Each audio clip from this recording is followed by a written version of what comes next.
খটাক বিৰতিৰ পিছত পুনৰ উভতি আহিছোঁ ৮ বিশেষৰ মাজলৈ পুনৰ সীমান্তৰ ওচৰলৈ যাব বিচাৰিছোঁ সীমান্ত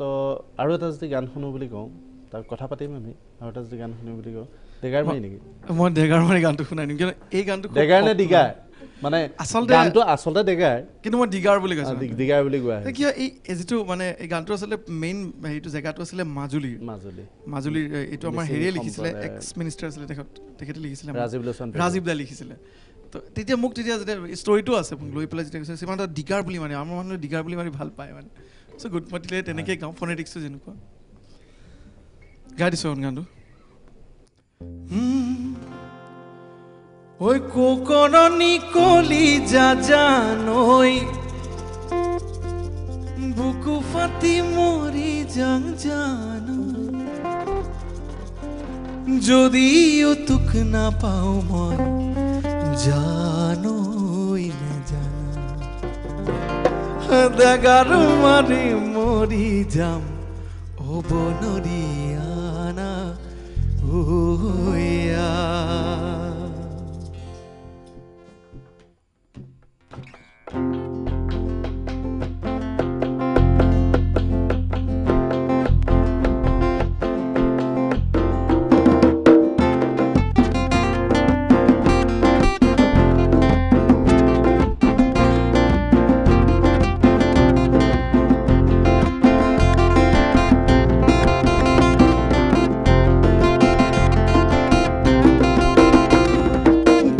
চৰাইৰ কলি জানৈ বুকু ফাটি মৰি জানৈ বুকু চৰাইৰ কলি জানৈ বুকু ফাটি মৰি জানৈ যদিও তোক নাপাওঁ মই জানৈ দাগাৰ মাৰি মৰি যাম বনৰীয়া নাৱয়া মাছেনো যায়ো যায় জানা নাৱেনো যায় ভতিয়াই জানা যদিও তোক নাপাওঁ মই জানৈ নেজানা গলি মাৰি মৰি যাম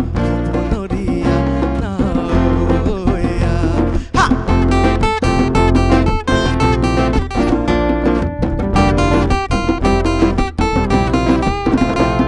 লা লা লা লা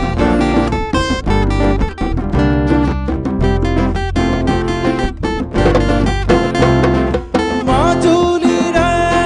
কৰেগে তই নিচক মুখৰে দেখতি মই মাজুলীৰে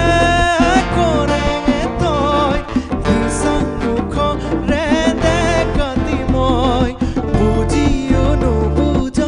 দেখিও নেদেখ পগলা হলো তোৰে মৰমতে কুপুচৰাৰ কলি জানৈ বুকু ফাটি মৰি যাং জানৈ যদিও তোক নাপাওঁ মই জানৈ নেজানা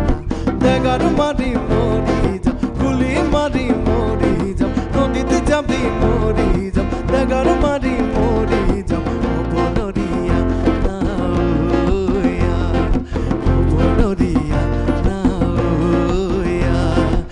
বনৰীয়া নাৱয়া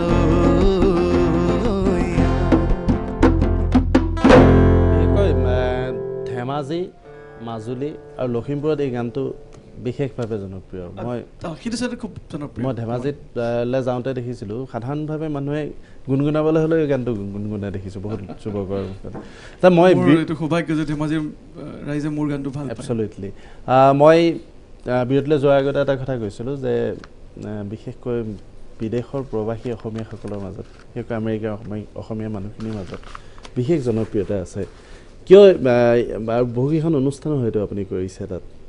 মই বহুতকেইখন অনুষ্ঠান কৰিছোঁ মই US 3বাৰ গ'লোঁ এতিয়ালৈকে আকৌ প্ৰতিবাৰে মোক বিচাৰি থাকি আছিলে কিয় USৰ মই এটা বস্তু মই আচৰিত হৈছিলোঁ মই মিচিগানত কিষাণু কৌশিকহঁতৰ বা ৱাশ্বিংটন ডিচিত কৃষ্ণ হাজৰিকা অঞ্জনা বৰদলৈহঁতৰ ঘৰত সীমান্ত একেবাৰে মানে ঘৰুৱা ল'ৰা টাইপ মই আচলতে গোটেই চাব কণ্টিনেণ্টটো আমেৰিকাত যিমানখিনি অসমীয়া আছে সব মোৰ একদম ঘৰৰ নিচিনা সবকে ভাল লাগে এইবাৰ বিশেষকৈ এইবাৰ যেতিয়া US গৈছিলোঁ মাঘৰ বিহুত গৈছিলোঁ মই এইবাৰ তো মই খুব এনজয় কৰিলোঁ মাঘৰ বিহুত বিৰাট ঠাণ্ডা হয় তাৰপিছতে দেখিছোঁ মাঘৰ বিহুত মই প্ৰায় 10 দিন আমেৰিকাত আছোঁ 15 দিন আমেৰিকাত আছোঁ, 15 দিনে পাৰ্টি হৈছে। আৰু মই আচৰিত লাগে যে আমি যিটো জেগাত থাকোঁ, মই মাৰ্ক দাৰ ঘৰত আছিলোঁ, মাৰ্ক বৰ্ডলৈ। তো মাৰ্কে সদায় এষাৰ কথা কৈ থাকে দেই, সদায় ৰাতিপুৱাই মানে ৰাতিপুৱা টোপনিৰ পৰা উঠি পেলাই মই ব্ৰেকফাষ্ট কৰোঁ কেতিয়াবা গৈ পেলাই। মাৰ্ক ওপৰৰ পৰা নামি আহে আৰু আমাৰ নিজৰ মাজত কথা আৰু ঘৰ কাৰ ক'ব নোৱাৰোঁ, কিন্তু ব্ৰেকফাষ্ট বনাইছে সীমান্ত শেখৰে। চ' আমাৰ কাৰণে ফানি টক্স কিছুমান হৈ থাকে আৰু গৈ পেলাই। তাৰপিছত গোটেই ৰাতি হ'লে যেতিয়া ইভিনিং হৈ যায় ন, এৰাউণ্ড আপোনাৰ দেখিব 2 ঘণ্টা দূৰৰ পৰা গাড়ী চলাই আহি পেলাই আকৌ পাৰ্টি আহি পাই যায় চব।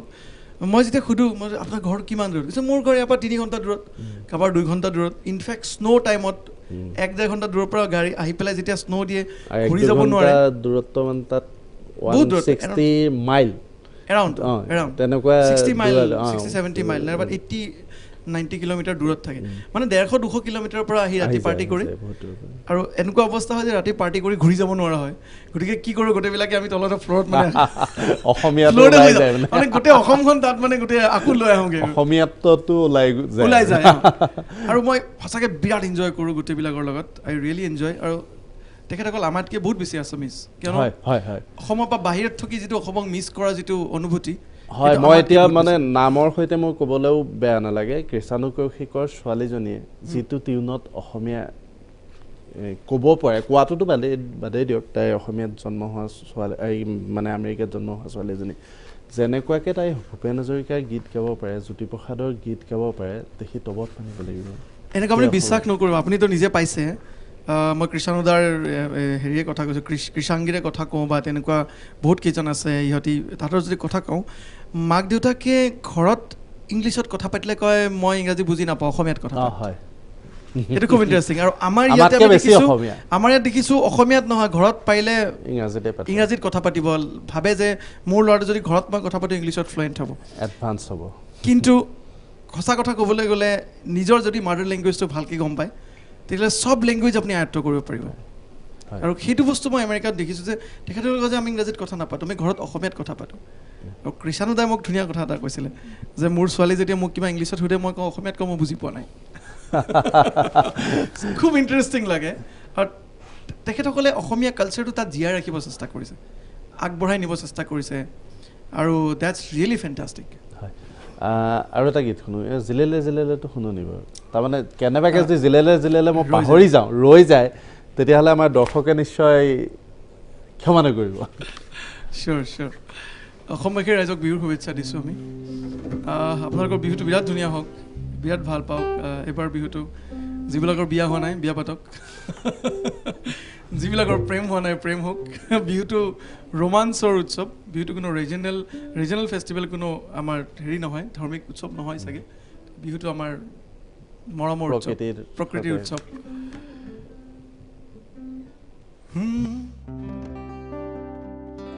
ও মৰম তোমাৰে না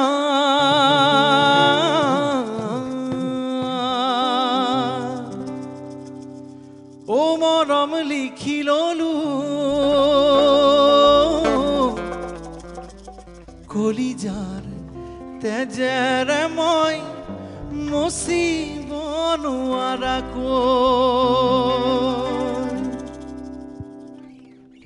জিলেলে জিলেলে ও জিলেলে জিলেলে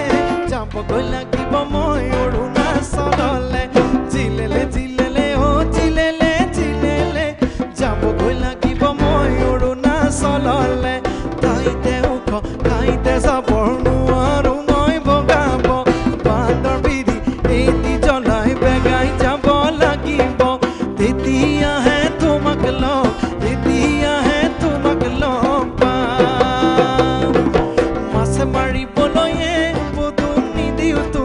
যাবলৈয়ে পদুম নিদিওঁ তোমাক যাবলৈয়ে পদুম বোকা পানী লাগিব গাত ঘৰতে থাকিবায়ে পদুম মোৰে কথা ভাবিবায়ে পদুম মোৰে কথা ভাবিবায়ে পদুম মৰমেৰে লগাবা মাত ও মৰম তোমাকে মই ও মৰম ভালে পাওঁ বুজাবহে নোৱাৰো মই জিলেলে জিলেলে ও জিলেলে জিলেলে যাবগৈ লাগিব মই অৰুণাচললে জিলেলে জিলেলে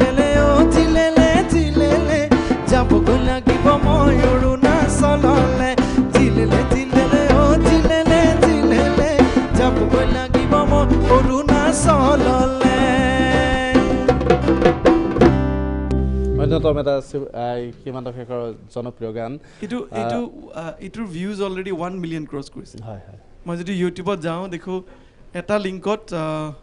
ইট ক্ৰছেছ 12 lakhs ভিউজ এজন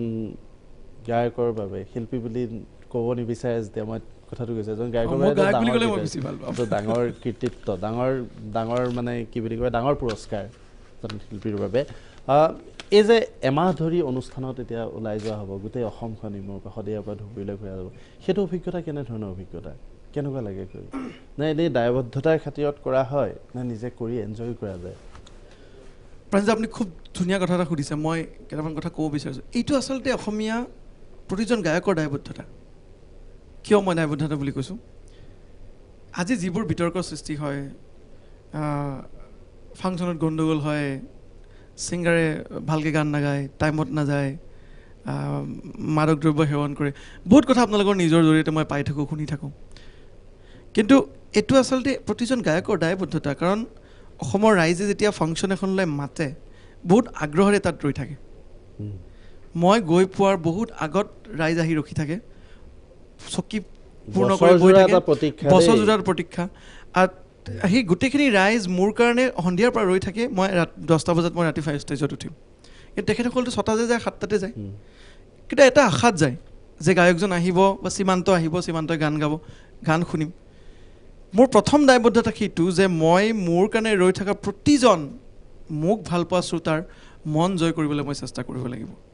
আৰু তাৰ কাৰণে মই নিশ্চয় মোৰ শালীনতা আৰু মোৰ ডিচিপ্লিন মই ৰক্ষা কৰিব লাগিব আৰু 2 নম্বৰতে মই কৈছোঁ এতিয়া কিছুমান ধৰক বিহু সমন্বয়ৰক্ষী কমিটি কিবা কিবি আছে মই বহুত বেছি ক'বলৈ নাযাওঁ কিছুমান কথা মই একেবাৰেই নামানো যেনে ধৰক আপুনি গানৰ লিষ্ট দিব লাগিব অমুক কৰিবলৈ কিবা এইবোৰ সম্পূৰ্ণ এটা কি ক'ম এইটো কথাৰ কোনো ভিত্তি নাই আচলতে কিন্তু যিখিনি বিহুৰ যিখিনি কৰ্মকৰ্তা থাকে তেখেতসকলৰ প্ৰতিও কিন্তু প্ৰতিজন শিল্পী এটা দায়বদ্ধতা থাকে কিয় চাওক আজি বিহুৰ প্ৰতিজন বিহুখনৰ বিহু কমিটিৰ প্ৰতিজন সদস্যৰ পৰা সভাপতিৰ পৰা যিমানে নহওক চবে কিন্তু ৰাইজৰ পৰা অনুদান লৈহে বিহুখন পাতে ইয়াৰ পৰা তাৰ পৰা চবৰ পৰা আনি বিহুখন পাতে বিহুখন পাতা সময়ত তেখেতসকলৰ ওপৰত কিন্তু ৰিস্কটো বহুত বেছি থাকে যদি আজি গায়কজন সময়মতে উপস্থিত নহ'ল আৰু গায়কজনে যদি নিজৰ দায়বদ্ধতাখিনি তেখেতসকলৰ প্ৰতি এটা দায়বদ্ধতা আছে সেইখিনি যদি ঠিককৈ পালন নকৰে তেতিয়াহ'লে ৰাইজে কিন্তু শিল্পীজনতকৈ বেছি তেখেতসকলক দোষাৰোপ কৰিব তাৰমানে কি এজন শিল্পী লোকেল হয় স্থানীয় গায়কজন যাব গুচি আহিব গতিকে মই এটা কথা কওঁ যে গায়কজনৰ যিখিনি দায়বদ্ধতা সেইখিনি যদি প্ৰতিজন গায়কে এইবাৰ বিহুত নিজকে শালীনতা ৰক্ষা কৰি মানে নিজৰ ডিচিপ্লিনটো মানি পেলাই চলে তেতিয়াহ'লে নিশ্চয় এনেকুৱা বস্তুবোৰ কেতিয়াও উদ্ৰেক নহয় তাৰ মাজত 2-এটা কেতিয়াবা হ'ব পাৰে সৰু ঘটনা কোনোবা হয়তো দৰ্শকৰ মাজত ওলাব পাৰে সেইটো সৰু কথা কিন্তু নিজে যদি আপুনি আপোন ভাল হয়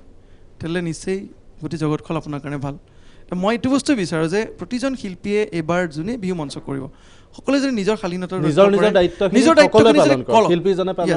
আপুনি সময়মতে যাওক দৰ্শকৰ দায়িত্ব আছে আপুনি আপোনাৰ প্ৰতি থকা উৎসাহখিনি সেই কৰ্মকৰ্তাৰ যিটো উৎসাহ ৰাইজৰ যিটো উৎসাহ সেইটো সম্পূৰ্ণকৈ পূৰ্ণ কৰক দেখিব ইউ আৰ ছাকচেছফুল ঠিক আছে মই পুনৰ আহিম অনুষ্ঠানৰ মাজলৈ মই এটা বিৰতি ল'ব লাগিব বিৰতিৰ পিছত এটা বিহু শুনিম প্ৰথমতে তাৰ পূৰ্বে এটা বিৰতি